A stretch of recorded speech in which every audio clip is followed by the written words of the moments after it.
Olá, meus queridos, eu quero cumprimentar a todos mais uma vez com a paz do Senhor e Salvador Jesus Cristo. Estamos aqui para darmos continuidade com os nossos subsídios da nossa EBD, Escola Bíblica Dominical.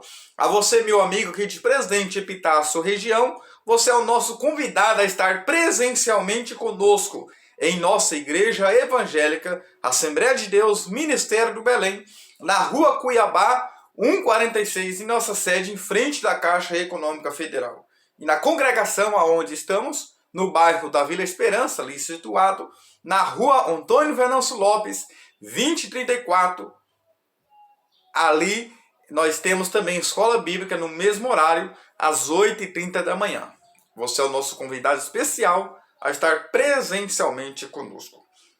Essas aulas virtuais não substituem a aula presencial. Como dizia o pastor saudoso Antônio Gilberto, a escola dominical é o povo do Senhor reunido no dia do Senhor para aprendermos a palavra do Senhor. E é importante você leia a revista, leia a Bíblia Sagrada, ore, busque um dicionário, busque direcionamento. O professor precisa ter essa metodologia. Nós temos também o livro de apoio. E para você, aluno, o mínimo que você deve fazer, pelo menos além de estar lendo a Bíblia Sagrada, é importante você pelo menos ler a revista.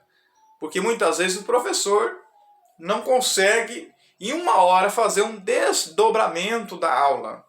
Então é importante que você leia a revista, leia a Bíblia Sagrada. Porque todos nós somos alunos e estamos sempre aprendendo. Essa palavra, vamos trazer aqui a raiz da palavra aluno, que vem do prefixo a, quer dizer, o prefixo de sem. Luno vem da palavra lunar, que é luz. Então, fazendo junção dessas duas palavras, esta palavra aluno significa alguém que não tem luz. Ou seja, tanto o professor quanto o aluno está ali para ser iluminado pelo Espírito Santo. Mas o professor é o que vai ensinar, mas o professor também precisa da iluminação do Espírito Santo de Deus. Antes dele ensinar para você, ele já foi iluminado e agora ele vai iluminar a sua vida. Então, se você é um aluno, é sinal que você está lá para aprender e você está lá para ser iluminado pelo Espírito Santo. E, queridos, Satanás é o autor daquele que não quer que você receba essa iluminação. Não tem conversa, queridos. É o próprio diabo purinho. Por quê? O apóstolo Paulo diz lá em 2 Coríntios 4:4, ora, o Deus desse século cegou o entendimento dos incrédulos para que não resplandeça a luz do Evangelho. Ou seja, é Satanás que coloca barreira, que coloca obstáculo para a pessoa não estar aprendendo a palavra do Senhor na escola dominical. E aí Satanás inventa um monte de coisa. Eu preciso descansar, é o dia de eu ir para a feira, é o dia de eu estar com a família, sendo que vai ter depois a tarde inteira e a pedaço da manhã para estar com a sua família. Então, tudo isso é conversa de Satanás para tirar a sua iluminação. Muito bem. E sempre tira as suas dúvidas, queridos, dentro da sala de aula, do contexto da lição. Isso também é muito importante. A dúvida é muito importante. Nós não estamos ali, o professor também não sabe tudo. Porque duas por elas, na dúvida. Quando uma pessoa, certo professor meu disse, quando uma pessoa não tem dúvida, é entre duas ou uma. Ou ele aprendeu tudo, ou ele não aprendeu nada.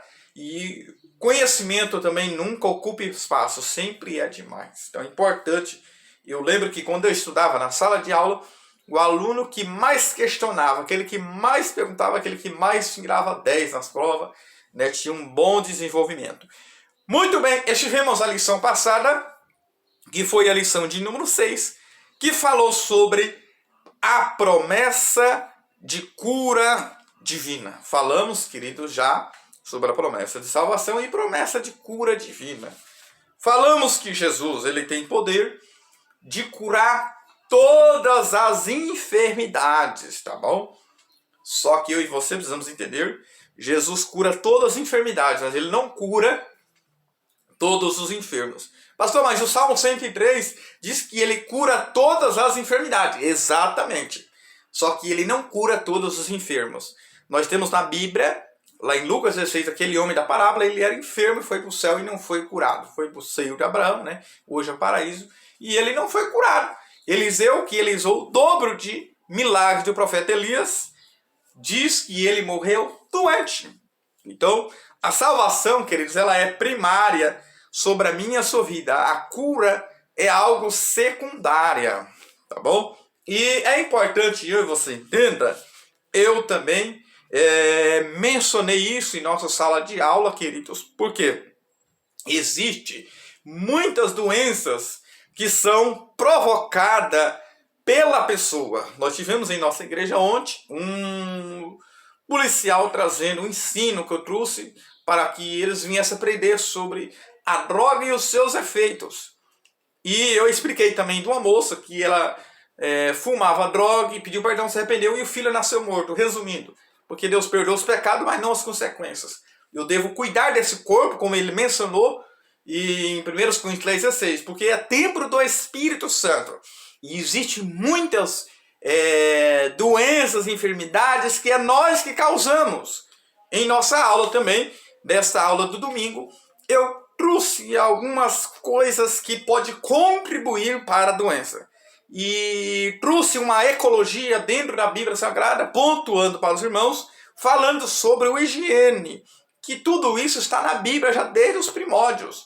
Eu falei sobre o cuidado de quê? De lavar roupa, Levítico, anote aí, Levítico 14, 47, da descarga no banheiro, Deuteronômio 23, 13, tem pessoas que não dá, vai no banheiro não vai dar descarga, né? Falei sobre lavagem de mãos, falei, mostrei na Bíblia, tá lá nos Evangelhos, falei sobre tomar banho, Deuteronômio 23, 11, Ruth 3, 3, falei sobre se perfumar, Eclesiastes 9, 8, em todo o tempo seja alvo as suas vestes limpa, e nunca falte perfume, o óleo, porque o óleo ali é o perfume sobre a cabeça. Eu falei sobre essas coisas. A ecologia nós vimos na Arca de Noé, nós vemos a ecologia no templo de Jesus, quando fez a multiplicação dos pães e peixes, pediu para que juntar os que sobrou, para não deixar algo bagunçado, desorganizado. Então a higiene, ela está na Bíblia.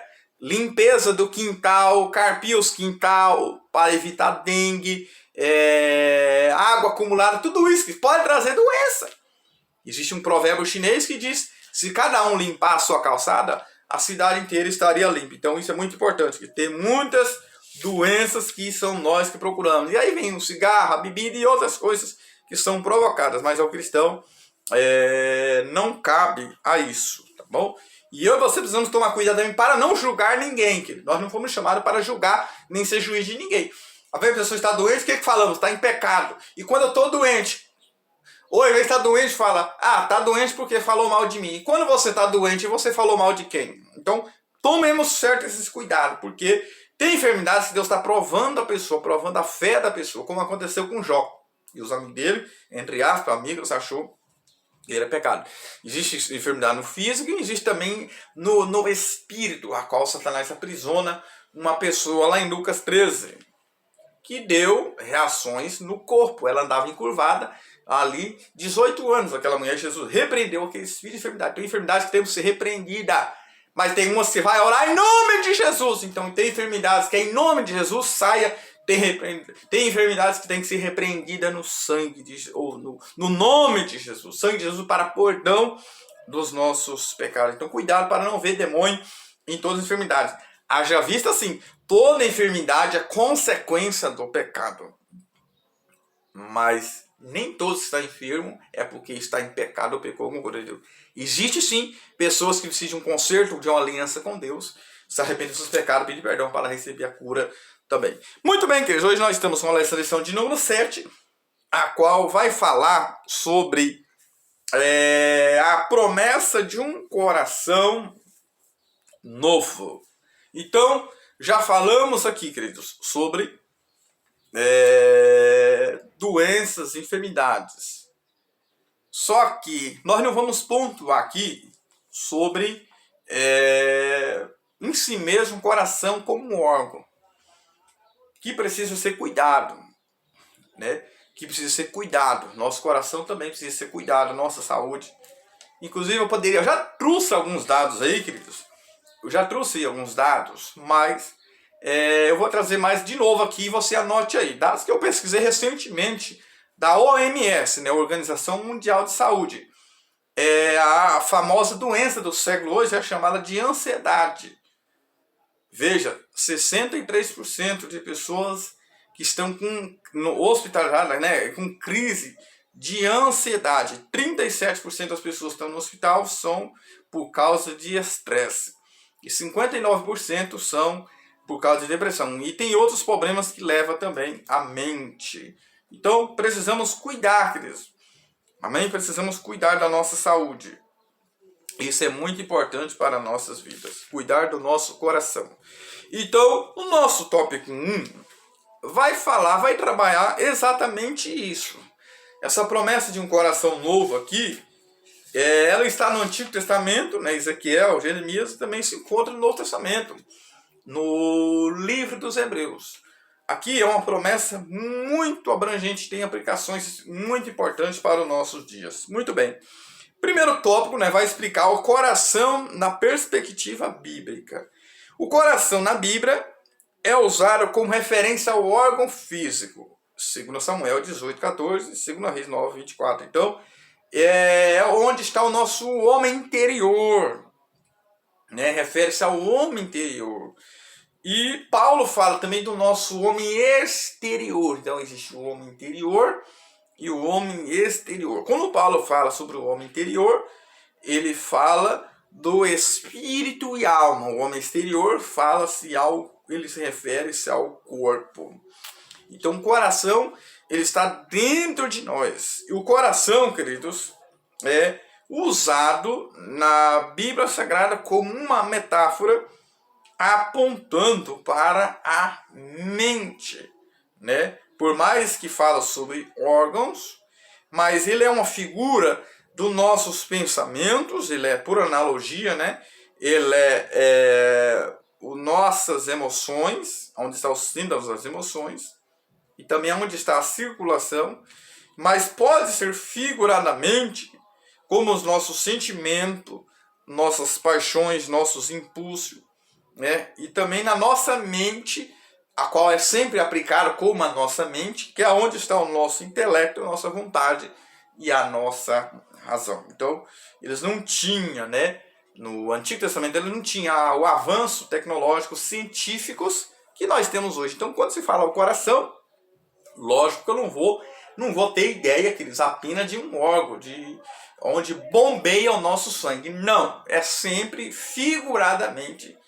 Poucos casos nós vamos ver literalmente, mas sempre é figuradamente como a nossa mente, como a sede dos nossos desejos, das nossas emoções, das nossas vontades. Amém? É o centro da razão humana. Isso é muito importante nós entendermos. E há muitas frases, né, que era se falado e até hoje essas frases são faladas, né? Diz que a boca fala do que o coração está cheio, né? E o que o corpo faz, o que a língua faz, o corpo padece. É um ditado antigo. Só que eu preciso entender também o que eu faço com o meu corpo, a nossa alma e o meu espírito também pode padecer. Então é muito importante nós entendermos isso. É um ditado muito antigo, mas se nós não sabemos o que fazemos com o nosso corpo, a nossa alma e espírito também, ele vai padecer. Então, a circuncisão do coração na Bíblia está em Romanos 2, 25 ao 29. Essa circuncisão no coração, aqui está falando de um novo nascimento na Bíblia. Né? Fala-se de um novo nascimento. Quando nós falamos sobre circuncisão, a circuncisão envolvia o que? Era algo externo, cortava parte do prepúcio do homem no seu órgão de reprodução. o órgão reprodutor do ser humano, mas no que tange ao homem, todo o sexo masculino. Isso ali começou com Abraão, né, que todo macho deveria ser circuncidado, e isso foi oficializado depois com Moisés, né, na época da lei. Então isso é muito importante. Quando se fala de circuncisão, a ideia que nós temos de circuncisão na Bíblia, em Romanos, mostra como um novo nascimento. Fala-se de um novo nascimento. Por quê? A circuncisão envolvia o quê? Cortar alguma coisa. Ou seja, cortar, essa palavra cortar significa separar. Se você for ver separação, também tem ideia de cortar. Então, quando se cortava algo, ele estava cumprindo a aliança. Ele estava cumprindo um dever. Então, fala de um novo nascimento. Então, quem nasceu de novo, ele deve ter uma vida santificada ao Senhor. E o comentarista diz que era uma dor de 3 dias, trazia uma dor e também deixava marcas na pessoa. Ou seja, era algo que tinha que ser removido da pessoa, no seu órgão reprodutor masculino. Então, o novo nascimento fala disso. Se eu nasci de novo, você nasceu de novo, algo tem que ser removido na minha e na sua vida. Alguma coisa precisa marcar a minha e a sua vida. Há uma discussão sobre o que Paulo fala lá em Gálatas 6,17, se é a circuncisão. Mas na verdade, essa marca nós temos que carregar, essa marca de Cristo, talvez a sua, as tribulações, as lutas, intempéries da vida. Paulo diz lá em Gálatas 6,17, desde agora ninguém me inquiete, porque eu trago no meu corpo as marcas do Senhor Jesus.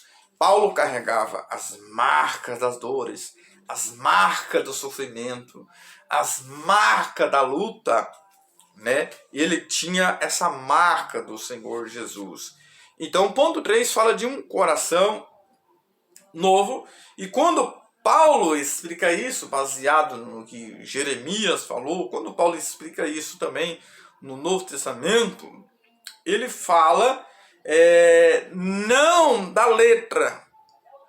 Ele fala não da lei, mas ele fala de um coração novo. Fala de uma vida transformada. Fala de uma pessoa que tem uma mudança no seu ser, que começa no interior do ser humano, que começa dentro da pessoa. Quando o Senhor Jesus ele teve um encontro com Nicodemos, lá em João, capítulo 3, ele disse que quem não nascer da água e do Espírito não pode ver, só que lá também fala nem ver e também nem entrar. O outro versículo 5 fala não entrar, né, no reino de Deus. Então isso é muito importante entender. Eu fico muito feliz pela história de Nicodemos, porque ele aparece 3 vezes na Bíblia. A primeira vez é lá em João capítulo 3, aonde ele vai a Cristo para buscar informação, mas ele sai com a transformação. Ele vai buscar a informação e sai com conhecimento. Ele vai de noite, mas volta iluminado com a salvação em Cristo. E os budistas, né, sempre usam aquele texto de João 3 para falar sobre a reencarnação, mas não existe reencarnação. Isso não temos base bíblica. Quando Jesus falou ali, nascer de novo, nascer da água e do Espírito, fala de um nascimento espiritual. Por quê? Todo ser humano, anote isso, querido.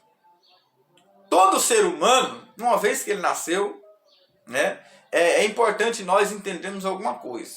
Quando nasce, é registrado, é dado o nome registrado no cartório. Quando se nasce espiritualmente, ele recebe um novo nome. Nós vemos vários exemplos de pessoas na Bíblia que Jesus transformou e mudou o seu nome. Jacó, Israel, transformou o nome porque o nome fala de caráter. Só que o ser humano, eu vou trazer uma ilustração entre a pessoa ímpia e a pessoa justa, que quem serve a Deus e quem não serve. Todos que são ímpios, a pessoa ímpia, ele nasce uma vez e ele morre 2 vezes. Anote aí, hashtag, todo ímpio que não serve a Deus, ele nasce uma vez, porque ele tem que nascer, e ele vai morrer 2. Por quê? Nasceu uma vez, porque é o nascimento físico, né? Uma vez ele nasceu, não tem como, ele nasceu. E aí vem a morte, quando ele morrer, ele não vai estar com Deus. Então vem a morte física e a morte eterna, espiritual, a separação definitiva de Deus. Agora o cristão não. Enquanto o ímpio, ele nasce uma vez, ele morre duas. Morte física e morte espiritual. Porque mesmo se ele estiver vivo até a vinda do Senhor Jesus, o ímpio não vai ser arrebatado. Ele vai continuar aí para sofrer na tribulação, na grande tribulação. Agora a pessoa justa, ele nasce uma vez só. Aliás, ele nasce uma vez, nascimento físico, e o nascimento espiritual. Então o justo, ele nasce duas vezes. Vou repetir. O justo, ele nasce duas vezes e morre uma. Mas entre parênteses, abre entre parênteses aí, morre uma. Por quê? Eu vou te explicar. Ele nasce duas vezes. Qual é o primeiro nascimento físico? 1 Pedro 1,23, ele diz, sendo de novo gerado, não da semente corruptível, né, que é a semente do homem, na mulher, né? Vocês são grandes já sabem disso, a semente do homem, na mulher. Mas Pedro diz, mas da incorruptível, pela palavra de Deus, ou seja, nascimento espiritual, nascimento da palavra e do Espírito. Então o justo, ele nasce duas vezes e morre em uma. Por que eu falei entre parênteses? Porque se ele ficar até o arrebatamento, ele não vai morrer nenhuma vez. Que alegria e que felicidade. Então, recapitulando, o ímpio, ele nasce uma vez e morre duas. O justo nasce duas e dependendo não morre nenhuma. Não vai morrer se Jesus vier, mas ele nasce duas e morre uma. Amém? Pela lógica aqui da realidade. Então isso é muito importante. Paulo fala aí de um novo nascimento, né? De um novo nascimento. E o tópico 2 vai trabalhar o quê? O coração de quem está em Deus. O coração de quem está em Deus. O ponto 1, um coração inclinado para Deus.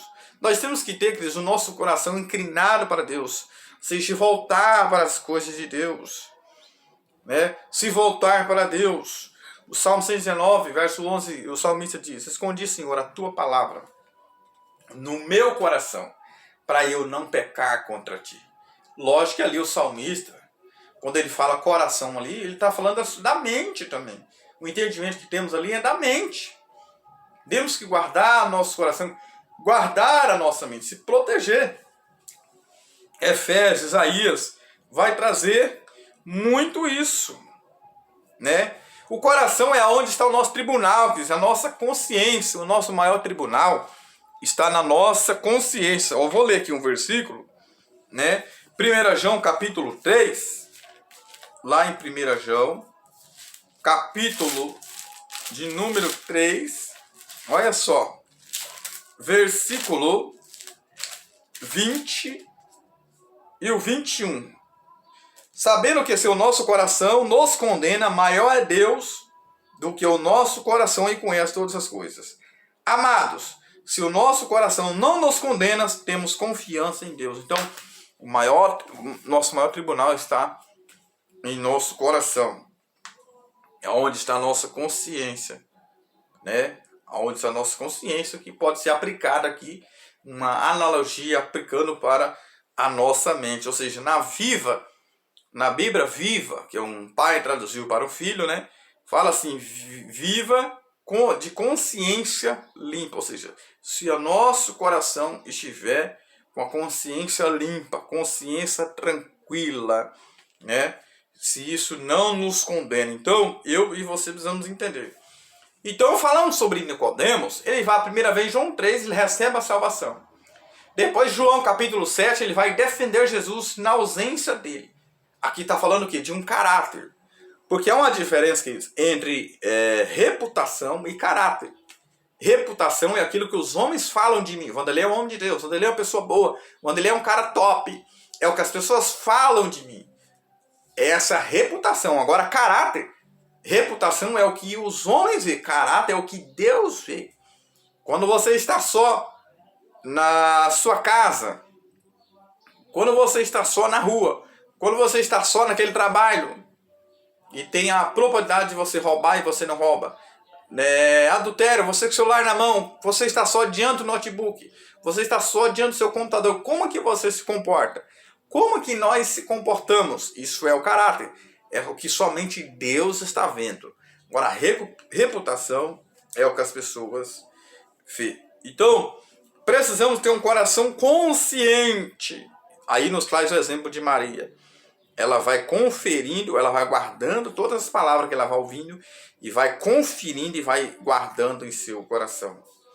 Paulo diz que a vontade de Deus é boa, agradável e perfeita. A vontade boa é você entrar no átrio. Agradável é você estar no santo. A perfeita vontade de Deus é um lugar santíssimo. Quando o Senhor nos chama para a santificação, em 1 Tessalonicenses 5:23, começa de dentro para fora. E o Deus de Pai vos santifica em tudo, em todo o vosso espírito, alma e corpo. Então, o homem vê o que está no exterior, mas Deus vê o que está no interior.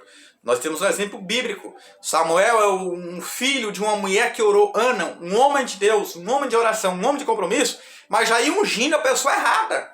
1 Samuel 16.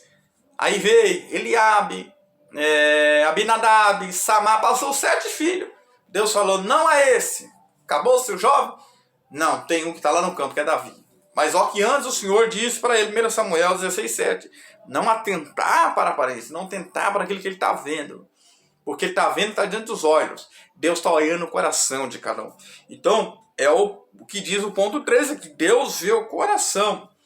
Ele contempla a mim, a sua vida, por dentro e por fora. Ele nos criou. Ele nos criou, ele nos formou. Amém? Então, isso é importante nós entendermos. O tópico 3 fala de um coração feliz, promessa de um coração feliz. Isso faz parte também da nossa saúde, querido. Nós temos que se cuidar, eu falei aqui os dados sobre estresse, temos que cuidar a nossa mente, queridos. Nós temos que cuidar a nossa mente. Um coração feliz na presença é uma promessa, está em Mateus 5, tem mais promessa na Bíblia. Provérbios 17:2, o coração alegre formoseia o rosto, faz uma prática no rosto, mas o coração triste, ele se abate. Existe na ciência, vamos trazer uma aula de ciência aqui, existe a serotonina. A serotonina é um hormônio que promove o bem-estar, da alegria. Só que o cortisol já é o do estresse. A pessoa está estressada, trouxe os dados aqui de estresse, 57%. E cientificamente, quando rimos, quando se alegramos, movimentamos 12 músculos. Entre movimento e gargalhada com movimento, são 24 músculos. E movimentando, né, com esse movimento, juntando o riso, gargalhada e mexendo o corpo, 80 músculos. Ou seja, então, quando rimos, 12 músculos. Com gargalhadas, 24. Com gargalhadas, assim, com movimento nos corpos, se torna aproximadamente 80 músculos. Isso evita rugas e isso traz terapia. Isso traz um bem-estar, isso para a saúde. E nós temos base na Bíblia, Provérbios 17:22. Precisamos cuidar da nossa saúde, precisamos ter um bem-estar. Inclusive estamos no Novembro Azul, eu disse na lição passada e nessa também, precisamos cuidar da saúde. Os homens, estamos na campanha Novembro Azul, se cuide, faça exame de sangue, se for preciso, primeiro, segundo, vai no toque, se for preciso, vai, procura um médico. Tem enfermidades que é nós que procuramos, queridos. Se você vai no banheiro, vê que não está bem, alguma coisa errada está. Olha, falando sobre o bem-estar, existem dados aqui que eu vou trazer. A filosofia de um beijo, né? O beijo também, para os casados, sabe muito bem, um pai que tem um filho, o beijo entre os casados interfere o cérebro e promove o bem-estar. Isso é cientificamente, querido. Isso é comprovado cientificamente. Existe também o hormônio da mãe, né? Entre a mãe e o bebê, né? Que quando a mãe, a ocitocina, né? Que produz esse hormônio aí, um bebê é bem amamentado, traz um bem-estar para ele se sente seguro, confiante. E no mundo espiritual a mesma coisa. Neemias 8:10, a alegria do Senhor é a nossa força, precisamos estar alegres. Ponto 2, um coração cheio de amor. né? Precisamos estar com um coração cheio de amor. Precisamos estar com o nosso coração firmado em Deus. E aí, ponto 3, o penhor do Espírito Santo no coração. Porque temos essa alegria, porque temos o Espírito Santo em nossa vida. Gálatas 5:22 fala do fruto do Espírito. Por que não frutos? Porque é fruto. Porque é como a pocã com 9 gomos. Ali as 9 virtudes. E veja que começa com amor. O amor vai desenvolver as outras. E a segunda ali, depois do amor, é o gozo, que é a alegria. Pastor Antônio Gilberto, baseado em Jeremias 15:16, ele fala a diferença entre a alegria e o gozo. Ele fala a diferença entre a alegria e o gozo da salvação. Por exemplo, o que é a alegria? A alegria, ela é um ato. Eu posso chegar na empresa amanhã, receber as contas, eu vou ficar triste? Vou, porque é um ato. Eu vou sofrer esse abatimento, eu vou sofrer isso. Mas dentro de mim não vou perder o gozo da salvação. Porque o gozo da salvação é um estado. É o estado de quem está alegre em Cristo Jesus. Então Paulo fala de que temos o Espírito Santo, que é o penhor, né?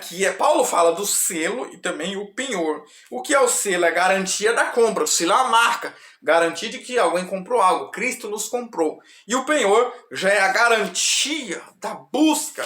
Cristo Jesus, ele nos deu essa garantia de buscar essa igreja, de arrebatar a igreja. Então temos que viver bem, saber viver, como diz, é a música do mundo, mas eu vou mencionar aqui porque vocês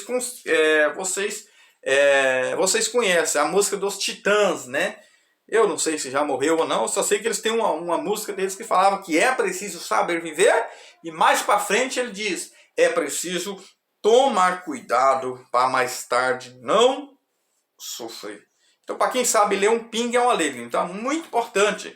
Precisamos guardar o nosso coração de não pecar contra o Senhor. Precisamos estar com o nosso coração seguro e firme em Deus. Amém? Que o Eterno continue abençoando a sua vida, a sua casa, a sua família. Eu peço que você compartilhe e divulgue ao máximo de pessoas para que outras pessoas também possam ser alcançadas pela palavra, por esse ensino maravilhoso. Porque se foi bom para você, vai ser bom para outras pessoas também. Então, aperta o dedão aí, deixa o seu like, tira a sua dúvida, o seu comentário, porque isso é muito valia. Faz o nosso canal crescer a cada dia. Em nome de Jesus. Amém.